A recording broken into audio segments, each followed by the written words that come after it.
Africa के विशाल मैदानों में, जहां सवेरे को सवन की हरित घास उदय के साथ सोने लगती थी, दो शानदार प्राणी रहते थे, लियो शेर और क्लियो चीता।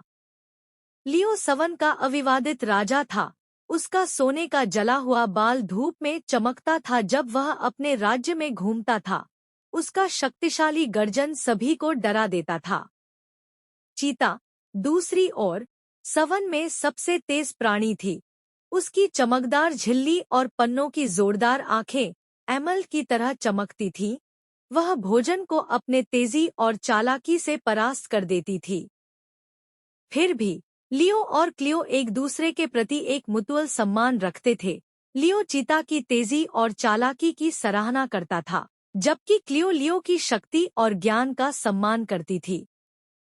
एक दिन सवन पर एक गंभीर सूखा बरसा, जिससे पहले हरी घास को एक सूना देश बना दिया था।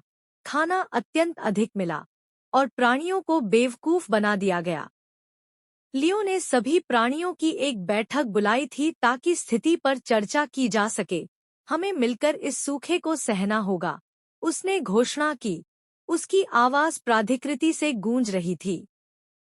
क्लियो आगे बढ़ी, उसकी आंखें निर्धारण के साथ चमक रही थी। मैं एक दौड़ प्रस्तावित करती हूँ, उसने कहा। जो भी मुझसे दौड़ सके, वह मेरी शिकार के लाभ को साझा करने का अधिकार प्राप्त करेगा। दूसरे प्राणियों ने अपने आप में चर्चा की। क्लियो के प्रस्ताव को देखकर प्रेरित किया। लियो सहमति से सिर झुका दिया। बहुत अच्छा, उसने कहा, दौड़ शुरू हो जाए। अगले दिन सभी प्राणियों ने शुरुआती रेखा पर इकट्ठा हो गए। उत्सुकता हवा में घूम रही थी। क्लियो और लियो एक दूसरे के साथ खड़े थे, अपनी महत्ता सिद्ध करने के लिए तैयार। लियो की शानदार गर्जन और क्लियो की शानदार छलांग के साथ दौड़ शुरू हुआ। दोनों प्रतिस्पर्धियों ने सवन के अपने लिमिट्स को पार करने के लिए अपनी मां